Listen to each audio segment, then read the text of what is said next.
नमस्कार दोस्तों, मैं डॉक्टर कुलदीप कुमार के सर उपस्थित हूं आप सभी के सामने सेट का नोटिफिकेशन लेकर। सेट परीक्षा, जो सेट परीक्षा है राजस्थान स्टेट एलिजिबिलिटी टेस्ट, ठीक है। तो राजस्थान के लिए ये जो सेट की परीक्षा है ये किसके लिए है? केवल राजस्थान के लिए। राजस्थान में ही ये वैलिड रहेगी, इससे बाहर नहीं रहेगी। और सेट की परीक्षा किस लिए होती है ये आप सभी जानते हैं।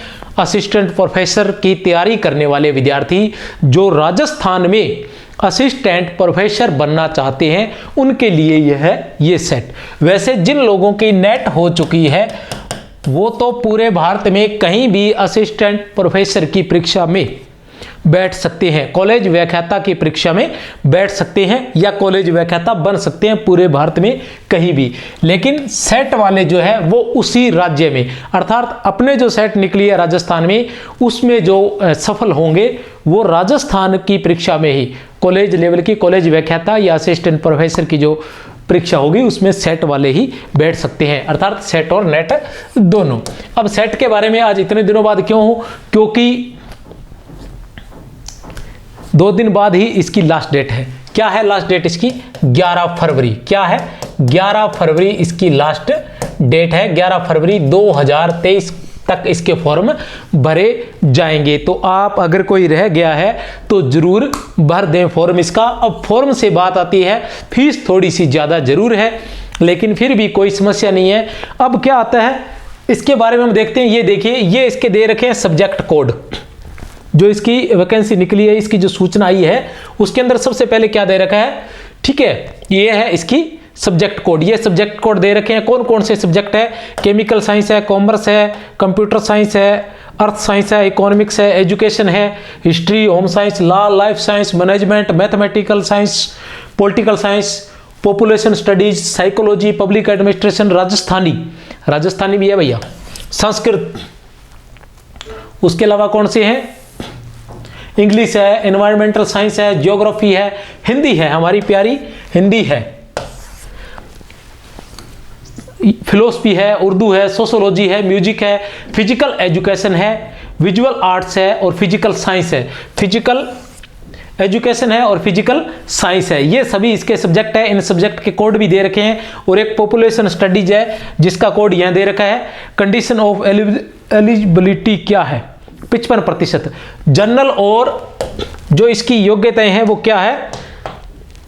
जनरल और अनरिजर्व्ड और ईडब्ल्यूएस के लिए 55%। आपके एमए में 55% होने चाहिए। अगर आप जनरल से हैं, अगर आप ईडब्ल्यूएस से हैं या अनरिजर्व कैटेगरी से आते हैं तो आपके 55% मार्क्स होने चाहिए। किसमें?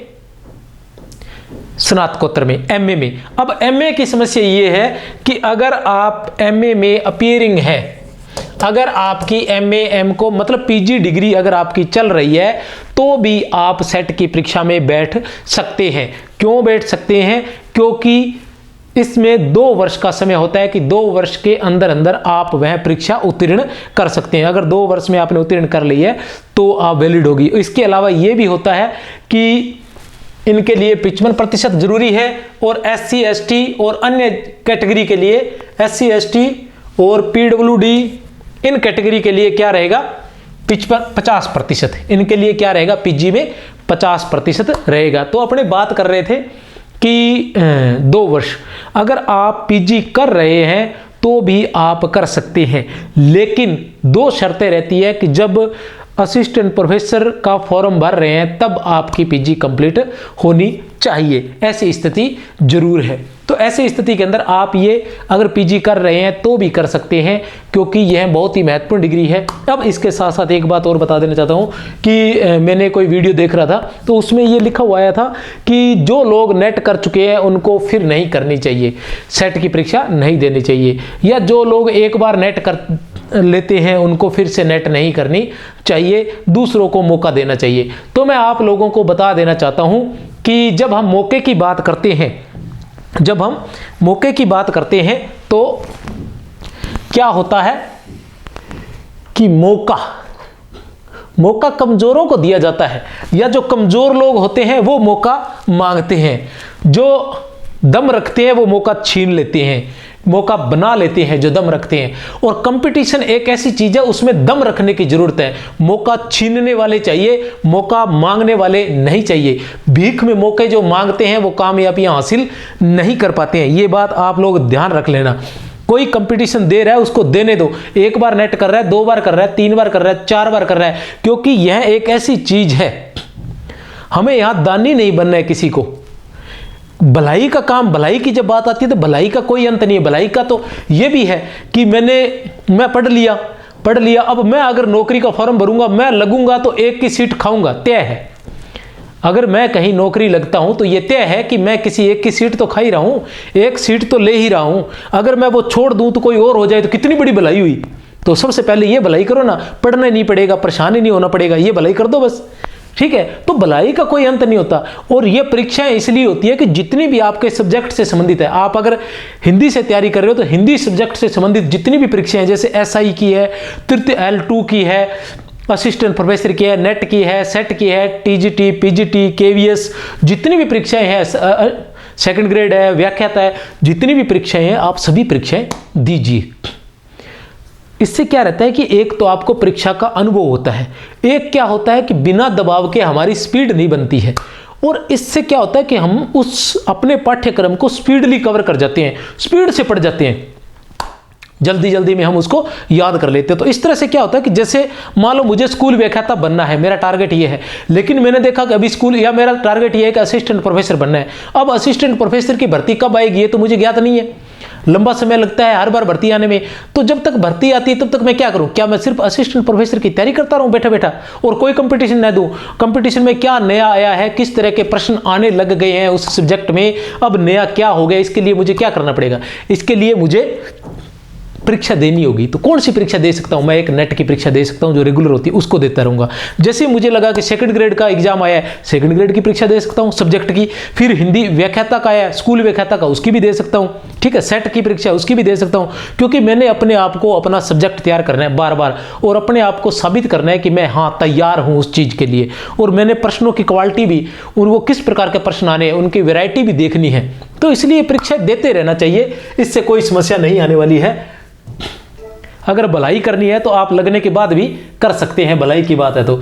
इसके अलावा इसमें क्या है कि आप अपने सब्जेक्ट में जिसमें आप पोस्ट ग्रेजुएशन है उसी में आप क्या कर सकते हैं, सेट की परीक्षा दे सकते हैं। जब बात आती है वैलिडिटी की, तो सेट परीक्षा की कोई वैलिडिटी नहीं है, ये आजीवन रहती है। सेट परीक्षा या नेट परीक्षा है, ये आजीवन ही रहती है। एक बार करने के बाद आप सारी उम्र असिस्टेंट प्रोफेसर, कॉलेज व्याख्याता की परीक्षा दे सकते हैं, नेट और सेट एक बार होने के बाद। सेट एक बार होने के बाद फिर इसका जो पेपर होगा वो क्या होगा? पहले क्या होते थे, अलग अलग होते थे, अब इसके पेपर जो है वो एक ही होता है। एक पेपर होता है, उसमें 2 प्रकार के टेस्ट आते हैं। एक प्रथम प्रश्न पत्र, एक में ही रहते हैं ये सब कुछ, एक साथ ही होते हैं दोनों प्रश्न पत्र, और दूसरा, ठीक है, पहला जो है वो तो क्या है, the research attitude, teaching attitude, reasoning ability, reading, ठीक है।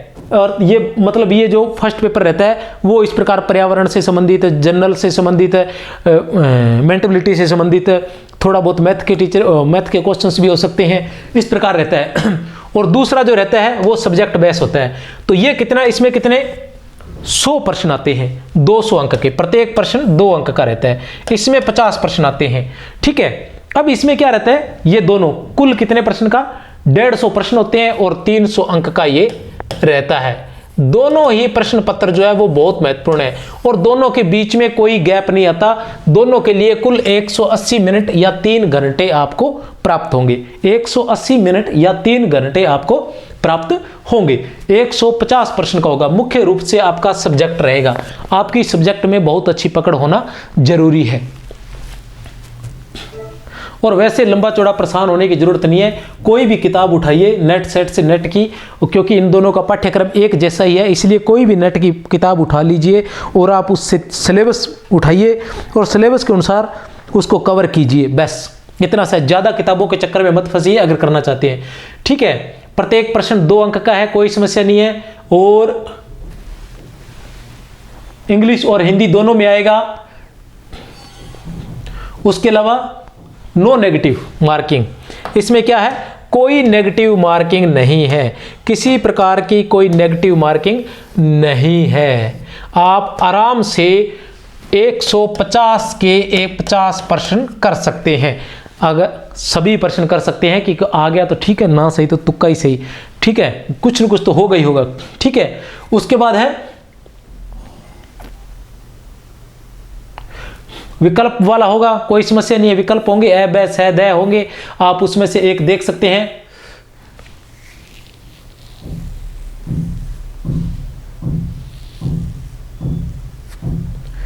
उसके बाद आता है कि सिलेबस इसका और नेट का सेम ही सिलेबस है। ये वेबसाइट दे रखी है यूजीसी नेट ऑनलाइन, ठीक है, यूजीसी नेट ऑनलाइन की दे रखी है, यूजीसी नेट की जो ऑनलाइन वेबसाइट है वहां से भी आप ये सब्जेक्ट प्राप्त कर सकते हैं। एग्जामिनेशन फीस जो है वो क्या है, फीस के मामले में हम बात करें तो जनरल एसबीसी ओबीसी में क्रीमिलियर जिनकी आय 8 लाख से अधिक है या फिर जिनके माता पिता में से कोई एक राजपत्रित अधिकारी है तो वो क्रीमिलियर में आते हैं, ओबीसी में। तो जनरल की, एसबीसी की, ओबीसी, क्रीमिलियर की कितनी फीस है, 1500 रुपये। चाहे वो राजस्थान का है चाहे राजस्थान के बाहर का है, फीस उसकी 1500 रुपये ही लगेगी। उसके बाद EWS, SBC, OBC, non creamy layer, ये जो नॉन क्रीमिलियर है इनकी रहेगी 1200, 8 लाख से आय जिनकी कम है।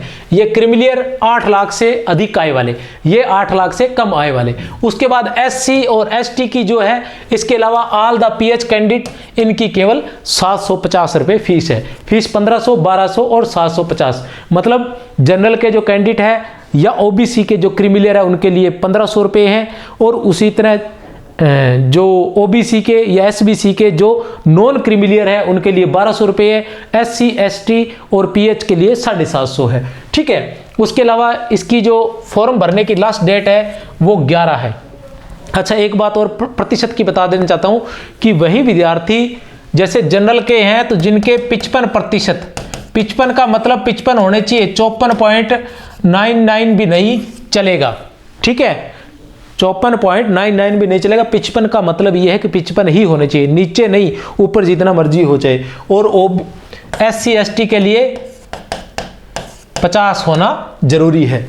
और परीक्षा जो है इसकी 19 मार्च को इसकी परीक्षा होने जा रही है। कब होगी इसकी परीक्षा, 19 मार्च को इसकी परीक्षा होगी। तैयार हो जाइए, परीक्षा बहुत नजदीक है, 1 महीना ही रहा है, ठीक है। इसके अलावा क्या है इसके बारे में देख लेते हैं।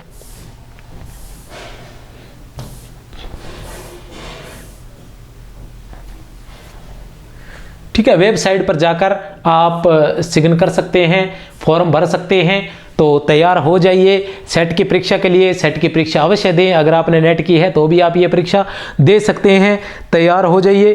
और सेट से संबंधित जो पाठ्यक्रम है, इसकी जो साहित्य से संबंधित है, उसके बहुत से वीडियो हमारे जो चैनल है उस पर अपलोड किए गए हैं, ऑब्जेक्टिव, जिसे आप आसानी से पढ़ सकते हैं। जय हिंद, जय भारत।